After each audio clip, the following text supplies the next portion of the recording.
کہ نبی کریم صلی اللہ علیہ وسلم نے ان سب سے بڑھ کر جس علم کو حضور لے کے آئے اور جس علم کی حضور نے فضیلت بیان کی اور جس علم کے حوالے سے میرے رسول کریم علیہ الصلاۃ والسلام نے اظہار فرمایا وہ ہے قرآن و سنت کا علم۔ اس علم کو حضور نے بڑا پسند کیا۔ اور ایک بات یہاں سمجھ لے، کچھ علوم ایسے ہوتے ہیں جن کا مخصوص کسی شعبے سے تعلق ہوتا ہے۔ ایک مکینک ہے یا الیکٹریشین ہے تو وہ بجلی کے شعبے سے تعلق رکھتا ہے، لیکن اگر اس کو ہم یہ کہیں اس شعبے سے تعلق رکھنے والے شخص کو کہ آپ گاڑی بھی ٹھیک کر کے دیں تو یہ اس کے لیے ممکن نہیں ہے۔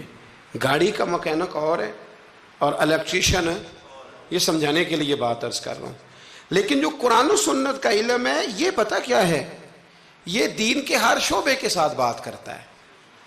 یعنی یہ وہ والا علم ہے جو ہمیں زندگی گزارنے کا طریقہ عطا کرتا ہے، جو ہمیں بتاتا ہے کہ باپ کی قدر کیا ہے اور سسر کی قدر کیا ہے، یہ بتاتا ہے کہ اماں کا مقام کیا ہے اور بیوی کا درجہ، یہ ہمہ پہلو علم ہے۔ یہ ہمیں بتاتا ہے کہ روزی کیسے کمانی ہے، معاملات زندگی کو کیسے چلانا ہے، ہم نے آگے کیسے بڑھنا ہے، تو یہ سارا ہمیں سکھاتا ہے۔ اس لیے اس علم کی فوقیت عقلاً بھی بہت زیادہ ہے۔ اور میرے نبی کریم علیہ الصلاۃ والسلام نے جو اس علم دین کو اور دین کے عالم کو درجہ دیا، اس کی جو عظمت اور جو اس کی فضیلت ہے اس کا الگ ایک مقام ہے۔ حضور صلی اللہ علیہ وسلم مسجد نبوی شریف میں تشریف لائے تو دو مجلسیں تھیں، دو مجالس تھیں۔ ایک مجلس میں لوگ بیٹھ کر ذکر کر رہے تھے، اللہ کا ذکر کر رہے تھے، عبادت کر رہے تھے، تلاوت کر رہے تھے، اور دوسری مجلس میں بیٹھ کر کے لوگ علم دین کی باتیں کر رہے تھے۔ پتہ نا آپ کو، ہمارے ہاں کچھ ایسے لوگ بھی پیدا ہو گئے ہیں جو کہتے ہیں درویش اور ہوتے ہیں، مولوی اور ہوتے ہیں۔ میں نے کہا اس کا مطلب مولوی کون ہوتا ہے؟ کہتے ہیں یہ جو عالم ہوتے ہیں دین کے۔ میں نے کہا درویش پھر جاہل کو کہتے ہوں گے، چونکہ اگر عالم، درویش کس کو کہتے ہیں؟ درویش اس عالم کو کہتے ہیں جو دین پر عمل کرے، یا وہ عمل کرتا ہے تو وہی درویش ہوتا ہے، وہی فقیر ہوتا ہے۔ اپنے علم پر عمل کرنے والا وہی درویش ہے، وہی فقیر ہے۔ تو حضور صلی اللہ علیہ وسلم تشریف لائے تو ایک مجلس علم حضور نے سجی ہوئی دیکھی اور ایک مجلس ذکر میرے نبی کریم علیہ السلام نے سجی ہوئی دیکھی۔ ان دونوں مجالس کو نبی پاک نے دیکھا اور حضور بیچ میں کھڑے ہو گئے، کھڑے ہو کے فرمایا ذکر والے بھی خیر ہی کر رہے ہیں اور علم والے بھی خیر ہی کر رہے ہیں۔ اب حضور نے فیصلہ سنانا تھا، ہیں یہ بھی اچھے اور ہیں وہ بھی اچھے۔ اب فیصلہ میرے نبی پاک کا کیا ہے؟ حضور فرمانے لگے مجھے بھی اللہ نے استاد بنا کے بھیجا ہے، یہ لفظ کہے، اور میرے نبی پاک ان لوگوں میں بیٹھ گئے جو علم دین کی بات کر رہے تھے۔ حضور نے وہاں قیام فرمایا، حضور وہاں بیٹھ گئے۔ تو میرے عزیز دوستو، اس بات کو سمجھ لیں، اس پر غور کریں کہ نبی کریم صلی اللہ تعالی علیہ وآلہ وسلم نے ہمیں جو سمجھایا ہے وہ یہ ہے کہ حصول علم کا شوق پیدا کرو، علم کی مجالس کو اختیار کرو، اہل علم جاننے والے۔ ہمارے ہاں لوگوں کے پاس بڑا محدود سا علم ہوتا ہے، لیکن وہ اپنے اس علم کی ترویج کرنا، ایک خاص بیماری ہے جس پر میں اشارہ کرنے لگا ہوں، اس کو سمجھیے گا۔ تھوڑا سا علم ہوتا ہے، مختصر سا، ہم کیا کرتے ہیں، ہم اس علم کو دکھانا چاہتے ہیں، بتانا چاہتے ہیں، سنانا چاہتے ہیں، حالانکہ اتنا محدود علم ہے۔ ابھی آپ ٹھہر جائیں، ابھی آپ اس میں پختگی لائیں، ابھی آپ سیکھنے کے ماحول میں رہیں۔ جب آپ سکھانے کی مسند پر بیٹھنے کی کوشش کرتے ہیں تو وہ جو آپ کا سیکھنے کا ذوق ہوتا ہے، شوق ہوتا ہے، اور جو آپ نے سیکھنے کا مزاج ہوتا ہے، اس میں ایک تو کمزوری آتی ہے، دوسرا یہ کہ پھر آپ کا ذہن جو ہوتا ہے، شیطان اور نفس، وہ آپ کو اس رستے سے روکتا ہے جس رستے پر آپ سیکھنے کے لیے نکلے ہوئے تھے۔ اس لیے زندگی میں سیکھتے رہنے کی کوشش کریں، شوق پیدا کریں سیکھنے کا، ذوق پیدا کریں سیکھنے کا۔ اگر حضرت موسیٰ چل سکتے ہیں سیکھنے کے ارادے سے، حضرت موسیٰ جب سیکھنے کے ارادے سے چلے نا جناب خضر کی طرف، تو ایک شاگرد بھی ان کے ساتھ تھا، تو شاگرد کہہ سکتا تھا کہ استاد جی یہ آپ کیا کرنے لگے، آپ تو خود استاد ہیں، تو آپ ایک نیا استاد ڈھونڈنے لگے۔ یہ چیزیں مانے ہوتی ہیں، لوگ علم سیکھ نہیں پاتے، لوگ ڈٹ جاتے۔ تو سیکھنے کا مزاج بنائیں، جب کوئی اچھی چیز کہیں سے ملے اس کو عکس کریں، اپنے تھوڑے علم کو زیادہ کی طرف جانے کے لیے حجاب نہ بنائیں، اور بڑے علماء کی بڑی باتیں خوبصورتی کے ساتھ ان کو جگہ دیں، فہم پیدا کریں۔ ہمارے زمانے میں لوگ تیزی کے ساتھ ان کو مختلف قسم کے طریقوں سے علماء سے دور کرنے کی کوشش کی جاتی ہے، عداوت پیدا کی جاتی ہے۔ پتہ آپ کو ہمارے وزیر صاحب نے پچھلے دنوں کہا کہ یہ تو پسماندہ طبقے کے لوگ ہیں، اس چیز کا تسلسل کیا جاتا ہے، پھر ڈھیروں لوگ ہوتے ہیں جو روز نئی نئی داستانیں بنا کے علماء سے لوگوں کو دور کرنے کی کوشش کرتے ہیں۔ بھائیو، علم کا ذوق پیدا کریں۔ 10 شوال اور 14 جون بریلی میں فاضل بریلوی رحمت اللہ تعالی علیہ پیدا ہوئے۔ اعلیٰ حضرت رحمت اللہ علیہ 4 سال 4 مہینے اور 4 دن کی عمر ہوئی تو بسم اللہ شریف کرائی گئی، پڑھنا شروع کیا۔ 6.5 سال کی عمر تھی تو ممبر پر بیٹھ کر نبی پاک کا میلاد بیان کرنا شروع کر دیا۔ 13 سال کی عمر میں اعلیٰ حضرت نے تمام علوم حاصل کر لیے تھے۔ 13 اور تقریباً 13.5 سال اور 13.25 سال کی علم میں ایک ہوتا ہے تقریر کرنا اور ہوتا ہے ایک ہوتا ہے فتویٰ لکھنا۔ بہت بڑا مفتی ہو تو فتویٰ لکھتا ہے، تو ابھی اعلیٰ حضرت کی عمر پوری 14 سال نہیں ہوئی تھی کہ فتویٰ پہلا لکھ کے دے دیا۔ آپ کے والد صاحب بہت بڑے مفتی تھے، زمانہ فتویٰ لیتا تھا۔ جب پہلا فتویٰ اعلیٰ حضرت نے دیا تو آپ کے ابا جی اسی دن اٹھے، فرمانے لگے بیٹے میں آج سے فارغ ہوں، فتویٰ تو ہی لکھا کرے گا۔ اور یہ پتہ ہے بات کیا ہے، لوگوں کو حسد پیدا ہو جاتا ہے، جس میں کوئی خوبی ہو نا اس کی خوبی کا اعتراف کرنا چاہیے، جلنا نہیں چاہیے۔ لوگ جلتے ہیں، داستان سرائی کرتے ہیں، پروگرام بناتے ہیں۔ خوبی ہو تو خوبی کا اعتراف، ہم خوبی کا اعتراف نہیں کرتے، یہ ہمارا نقص ہے۔ اعلیٰ حضرت رحمت اللہ علیہ کو اللہ نے کمال دیا۔ اعلیٰ حضرت سے عمر میں بڑے تھے مولانا وسیع احمد صاحب، اور محدث تھے بہت بڑے، پیلی بھیت میں رہتے تھے۔ ان کی اعلیٰ حضرت سے ملاقات ہوئی تو فرمانے لگے بھئی یہ معمولی بندہ نہیں، یہ مجدد ہے اپنے وقت کا۔ حالانکہ وہ محدث تھے، وہ اعلیٰ حضرت سے عمر میں بڑے تھے، انہوں نے مجدد کہا۔ پھر اعلیٰ حضرت نے لکھنا شروع کیا، 1000 کتاب لکھی فاضل بریلوی۔ کتنی پڑھی ہے ویسے ایسا کدی 1000؟ جی بچوں سے میں پوچھتا ہوں، کئی دفعہ پیپر دیکھے آتے ہیں تو میں کہتا ہوں کتابیں ساری پڑھی، کہتے ہیں نہیں اپ ٹو ڈیٹ تو تیاری کی تھی، استادوں نے کہا تھا یہ والے باب یاد کر لینا پیپروں میں آ جائیں گے۔ یعنی پوری کتاب جو ہماری ہوتی ہے نا کورس کی اسکولوں میں، بچے وہ بھی ساری پڑھتے، موٹی موٹی تیاری ہوتی ہے نا۔ یعنی کتاب پڑھنا بڑا مشکل کام ہے۔ ہمارے ایک بزرگ تھے تو وہ کہا کرتے تھے کتاب بڑی مہنگی ہو گئی، کتاب خریدنی بڑی مشکل ہے، اور خرید کے پڑھنی اس سے مشکل ہے، پڑھ کے سمجھنی اس سے مشکل ہے۔ اور فرمایا کرتے تھے سمجھ کے عمل کرنا سب سے مشکل ہے، یہ کام ہی بڑا مشکل ہے پڑھنے پڑھانے کا۔ اعلیٰ حضرت نے 1000 کتاب لکھی، اور کس طرح کر کے لکھی کہ دلائل کے انبار لگا دیے، ایک حوالہ نہیں دیا۔ کئی ایسی جگہ جہاں اعلیٰ حضرت رحمت اللہ نے ایک بات کا 100 حوالہ پیش کیا ہے۔ اتنا کمال اللہ نے عطا کیا۔ آپ حج کرنے گئے ہوئے تھے، اور سب سے بڑا آپ کا موضوع ہے نبی پاک کی شانیں بیان کرنا، حضور کی عظمت پہ لکھنا بڑا موضوع ہے۔ اپنے اپنے موضوع ہوتے ہیں نا، کچھ لوگ فقہ آپ نے فقاہت پہ سب سے زیادہ کام کیا، لیکن جس موضوع پر آپ کا غلبہ رہا وہ رسول اللہ کی محبت کا موضوع ہے، وہ نبی کریم کی محبت کا، اور لکھا تو پھر کمال ہی لکھا، پھر کمال لکھا اعلیٰ حضرت، اور حد کر دی۔ مکہ شریف میں تھے، بخار بڑا زیادہ تھا، اور آپ گئے ہوئے تھے حج عمرے کے ارادے سے، تیز بخار تھا، تو کسی شخص نے پوچھا نبی پاک کو علم غیب ہے؟ 2 گھنٹے میں علم غیب پر اتنی موٹی کتاب درج فرما دی، 2 گھنٹے میں، اور کوئی لائبریری نہیں، کوئی حوالہ نہیں۔ تو کسی نے کہا یہ کیا ہے؟ فرمانے لگے یہ میرے محبوب سے غلامی کا رشتہ ہے، یہ میرا حضور سے غلامی کا، تم پوچھتے جاؤ میں حضور کی شانیں بتاتا جاؤں گا، میں نبی پاک کے تذکرے کرتا جاؤں۔ اور پھر تعریفیں کس کس کی حضور کی اولاد کی اصحاب کی نبی پاک کے غلاموں کی ولیوں کی صوفیاء کی۔ علم بڑا تگڑا اللہ نے دیا۔ کسی نے پوچھا تیمم کس مٹی سے جائز ہے؟ تو مٹی کی 80 قسمیں بیان کر دی، مٹی کی 80 قسمیں۔ فرمانے لگے مٹی ایک جیسی نہیں ہوتی، ایک مٹی زمین پہ پڑی ہوتی ہے، کپڑے پہ پڑی ہوتی ہے، کپڑے ایک جیسے نہیں ہوتے، ایک سوتی ہوتا ہے ایک ریشمی ہوتا ہے، ایک کے اندر مٹی جذب ہوتی ہے ایک میں جذب نہیں ہوتی، ایک سے دھونے سے جلدی نکل جاتی ہے ایک سے جلدی نہیں نکلتی۔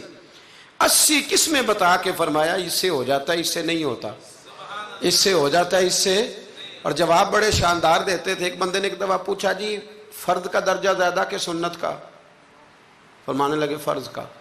تو کہنے لگے پھر سیدھا منہ دھویا کریں، آپ وضو میں پہلے ہاتھ دھوتے ہیں پھر کلی کرتے ہیں پھر ناک میں پانی ڈالتے ہیں، تو منہ فرض تو منہ دھونا ہے پہلے، ہاتھ دھونا بھی وضو میں سنت ہے، ناک میں پانی ڈالنا بھی سنت ہے، کلی کرنا بھی۔ تو آپ نے تو پہلے 3 سنتیں ادا کی پھر وضو۔ فرمانے لگے ٹھیک تم نے کہا ہے، پر تم پتہ نہیں نا تمہیں کہ یہ میرے رسول اللہ کی سنت کی برکت کتنی ہے۔ شریعت حکم دیتی ہے کہ پانی معتدل ہونا چاہیے وضو کرنے کے لیے، نہ زیادہ ٹھنڈا ہو نہ زیادہ گرم ہو، زیادہ گرم ہو تو منہ جل جاتا ہے۔ اور شریعت حکم دیتی ہے کہ پانی بد ذائقہ نہیں ہونا چاہیے، اور حکم دیتی ہے کہ بدبو والا نہیں ہونا چاہیے۔ فرمایا اس لیے ہمارے نبی نے پہلے ہمیں 3 سنتیں دیں کہ ٹوٹی کے نیچے نا ہاتھ کر کے دیکھ لو پانی زیادہ گرم تو نہیں، اور کہیں منہ نہ جلا لینا۔ اور پھر ہمارے نبی نے ہمیں سنت دے کے بتایا کہ منہ میں ڈال کے دیکھ لو بد ذائقہ تو نہیں، پھر کہا ناک میں ڈال کے دیکھ لو کہ اس سے بو تو نہیں آتی۔ فرمایا مصطفیٰ نے کہا میری 3 سنتیں ادا کر کے اب چہرے پہ پانی ڈالو گے تو فرض ادا کرنے کا مزہ آ جائے گا۔ اعلیٰ حضرت کو اللہ نے وہ کمال دیا، ملک سخن کی شاہی تم کو رضا مسلم، جس سمت آ گئے ہو سکے بٹھا دیے۔ باتیں بہت ساری ہیں، کچھ خالص علمی ہوتی ہیں، کچھ بڑے علم بھی ہوتا ہے اور اس میں لطف بھی ہوتا ہے۔ تو ایک لطف والی بات ہے آپ کو سناتا ہوں۔ علماء میں نا ایک مسئلے میں اختلاف ہے، خیر اب تو علماء میں مسئلے میں اختلاف ہو تو جاہل چھلانگ لگا کے اندر آ جاتے ہیں، کہتے تو ان کی پتہ سان پوچھو۔ علماء میں اکثر مسائل میں اختلاف رائے ہو جاتا تھا اور ہے آج بھی۔ امام شافعی اور امام مالک کا اختلاف کوئی نہیں تو کیا گالیاں دینی شروع کر دیں گے لوگ؟ اختلاف رائے علماء کے اندر ہو جاتا ہے۔ تو اختلاف رائے ہے علماء کے ایک مسئلے کے اندر، وہ کیا ہے؟ اور فقہی مسائل میں اختلاف ہوتا ہے، عقیدے میں اختلاف نہیں ہوتا، یہ یاد رکھ لیں۔ جو عقیدہ ہوتا ہے وہ عقیدہ ہوتا ہے، جو محبوب کی غلامی کی بات ہے وہ نبی پاک کی، اس میں کوئی بات دوسری ہوتی نہیں۔ بہرحال اعلیٰ حضرت کا فتویٰ یہ ہے کہ جمعے کی جو دوسری اذان ہے نا وہ بعض مسجدوں میں خطیب کے سامنے پڑھی جاتی ہے، یعنی خطیب کے بالکل سامنے بندہ کھڑا ہو کے نا جمعے کی دوسری اذان۔ اعلیٰ حضرت کا فتویٰ نہیں باہر دروازے پہ پڑھو، مسجد کے دروازے پہ، جو یہاں پڑھتا ہے اذان اس کی بھی ہو جاتی ہے۔ یہ ایک فقہی مسئلہ ہے، اس میں اختلاف رائے ہو سکتا ہے۔ اعلیٰ حضرت رحمۃ اللہ علیہ کے خلیفہ رہتے تھے جبل پور میں۔ فاضل بریلوی جبل پور گئے ان کی دعوت پر، وہاں آپ نے جمعہ پڑھایا تو ایک بندے نے نا آپ کو چٹ دے دی کہ حضرت صاحب جمعے والے دن جمعے کی دوسری اذان ہے وہ کہاں پڑھنی چاہیے؟ تو اعلیٰ حضرت فرمانے لگے کہ باہر دروازے پہ پڑھو جمعے کی دوسری اذان۔ وہاں کچھ اپنے ہی نظریے کے لوگ تھے، اپنے ہی تیر کھا کے جو دیکھا کمی گاہ کی طرف تو اپنے ہی دوستوں سے ملاقات ہو، غیروں کو اتنا مسئلہ بھی کوئی نہیں ہوتا، حسد ہمیشہ اپنوں میں ہوتا ہے۔ تو وہ اپنے ہی لوگ تھے، وہ کہنے لگے جی ہم 50 سال سے دے رہے ہیں اذان، مولوی صاحب نے یہاں آ کے لڑائی کرا دی ہے کہ اذان باہر پڑھو۔ انہوں نے نا کچہری میں، اعلیٰ حضرت انگریز کی عدالت کو عدالت نہیں فرماتے تھے، کہتے تھے عدالت تو وہ ہوتی ہے جہاں عدل ہو، یہ کچہریاں ہیں یہ عدالتیں، وہ عدالت کہتے نہیں تھے، کہتے عدالت کا مطلب ہے عدل والی جگہ۔ اعلیٰ حضرت کبھی نہیں گئے تھے انگریز کی عدالت میں۔ تو جب ان سے کہا گیا نا کہ مقدمہ کر دیا کسی نے کہ لو جی ہم 50 سال سے اذان پڑھ رہے ہیں تو انہوں نے نواں فتویٰ دے دیا ہے کہ اذان جو باہر پڑھے، تو اعلیٰ حضرت کو نوٹس آ گیا عدالت سے۔ آپ کبھی جایا نہیں کرتے تھے، اتفاق کی بات، وہ جو آواز دینے والا تھا نا، جو آواز دیتا تھا فلاں بن فلاں حاضر، وہ اعلیٰ حضرت کا مرید تھا۔ اعلیٰ حضرت نے اس کو ساری بات سمجھا دی کہ میری باری آئی تو تم نے کرنا کیا ہے۔ اس نے کہا جی ٹھیک ہے، مسئلہ طے ہو گیا۔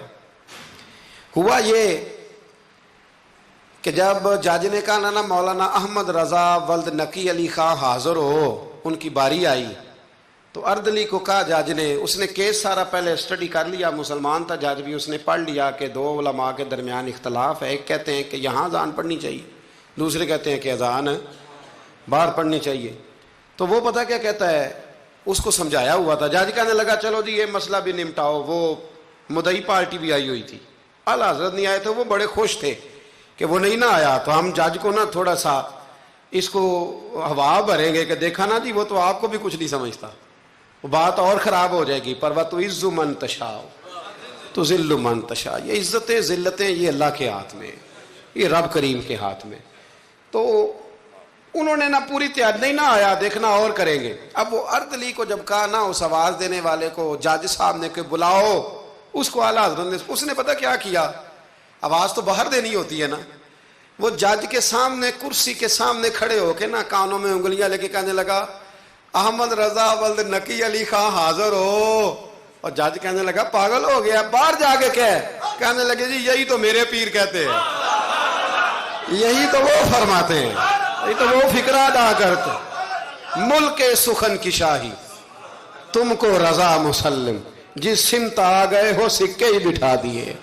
فرمایا جی یہی تو وہ کہتے ہیں، وہ کہتے ہیں مولوی تو آیا بیٹھا جمعہ پڑھانے کے لیے، اس کو اذان کیوں سناتا ہے، باہر سنا تاکہ جو رہ گیا وہ بھی آ جائے، یہی تو وہ فرماتے ہیں۔ جج کہنے لگا مولانا کو تکلیف کرنے کی ضرورت نہیں، وہ جو کہتے ہیں ٹھیک ہی کہتے ہیں، فتویٰ مسئلہ ان کے حق میں دیتا ہوں۔